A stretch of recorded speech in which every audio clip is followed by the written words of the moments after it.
Creating a great home today is a mix of thoughtful design and right products that support everyday living. Joining me today are Ashish Shah from Pepperfry and Maha K from Design Doodle Studio, bringing together perspectives of brand and a designer. So, Ashish, Pepperfry works closely with thousands of homeowners across the country. What are some of the biggest changes you've seen in how people choose furniture and home products today? Sure. So first of all, a 14 years old business now, and we have served around 10 million customers till now in our lifetime. I think one of the biggest changes, that has happened now is, homes are more, multifunctional. Earlier people used to decorate, a bedroom and a living room or a kitchen or a dining separately. I think now home is your gym, your yoga place, your relaxation place, your dining, eating, sleeping, everything happens at multiple places in the home. So from that standpoint, homes have changed a lot. They have become more functional. The second big change I would say is how people think about homes. People earlier used to think about homes as beautiful places. Now it is more comfort. Now it is more about reflecting what personality you are, etc. And just from home buying standpoint, I think it has become a lot more omni-channel. I think most of the purchases today, they start online. Most of the research happens online. Most of the social validation happens online, and the purchase process then goes offline. People would like to see, touch and feel, or look, or maybe consult with someone before they make a purchase decision. So I think these are three big changes that would have happened in my view, post pandemic especially. Thank you. Okay, so Maha, when you design a home, what is the first thing you focus on to make the space truly work for people living in it?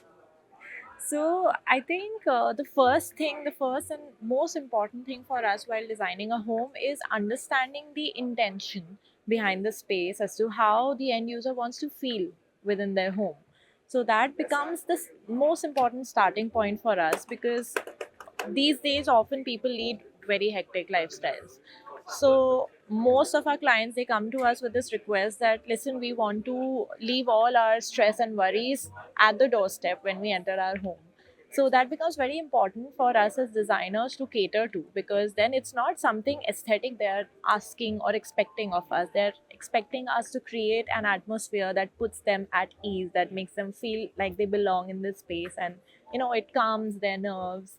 So that is what we aim to do with most of our projects, and I think if we are able to successfully do that, I think that's the biggest win for us as designers. Absolutely. I think it's very well put. People need to experience that calmness because everyday life has become so stressful these days, and home is what should feel like home. Yes, okay. So, Ashish, what is that one mistake homeowners often make while buying their furniture or planning their interiors? So I would say that the first mistake is about the scale. Let's say a 3 feet for you could be very different for as compared to a 3 feet for me. So I think size becomes a very big issue. A lot of people, when they buy on Pepperfry, when the product is delivered at home, they realize that the product is not even getting into the home right from the door. So I think size is therefore the first thing that needs to be sorted and planned really well. Second, I would say functionality. Sometimes people would buy a product without looking into how many drawers or how many storage spaces, etc., that the product would have. So I think functionality over design, I think that is where customers could go wrong. So largely I think these two. I think scale is very rightly put. I think most of the people who don't have designers on board for them, scale becomes something that is very difficult for them to imagine of what the proportion is going to be like. Maha, would you like to add any mistake from your end that people are making and should be more careful about? Yeah, absolutely. I think what he pointed out is a very important thing because the understanding of scale is something that layman doesn't understand, right? So they just blindly buy something and later they realize, oh, this was not suitable for my space. So that's where we come in and we guide them to make the right decisions and not spend money on something which won't be useful to them in the long run. So, yes, absolutely. I think it's a very important decision to choose the right thing. Yeah, perfect. So, Maha, tell me, what is that one simple design decision that can dramatically improve how people experience their home every day?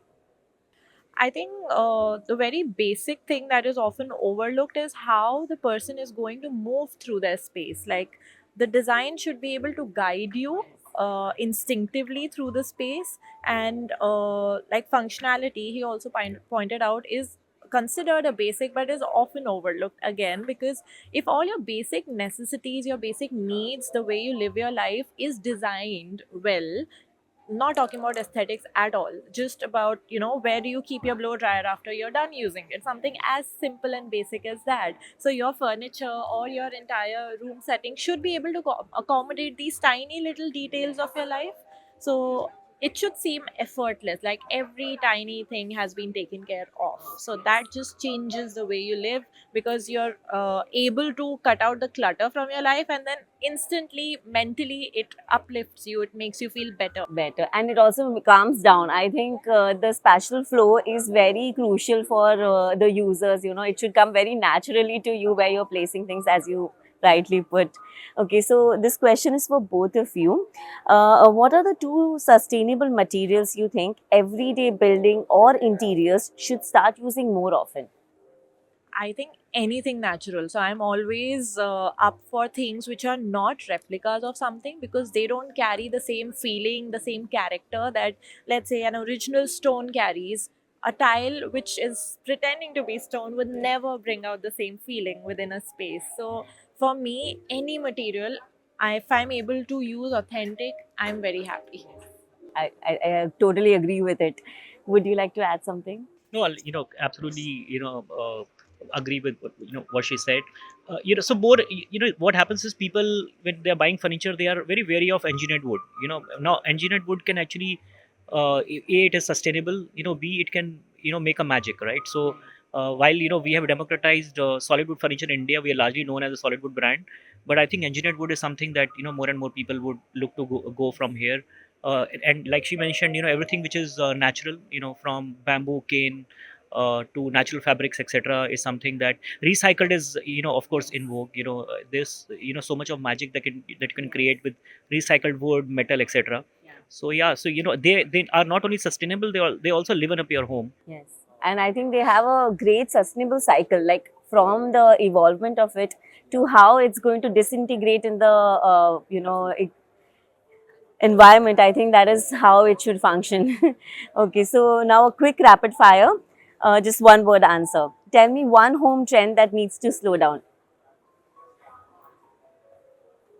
I actually don't believe in trends. I think, yeah.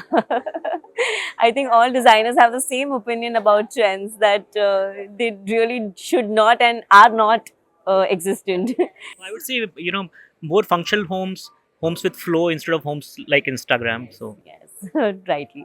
And one element every home should prioritize. Functionality over aesthetics. yeah, I would say everything natural. More plants, more light coming into the home, more comfort. If there's light around all rooms in the home, I think it does wonders. I think that's what everyone should optimize for. How do you feel not in four walls, by natural light and comfort. Yes, let nature come in. Yes, okay, great. So, ending with, as we heard today, great homes come with balance of thoughtful design and right choices of products and materials. Thank you both for sharing your insights, and it was lovely having you on the show. Yes, thank you so much.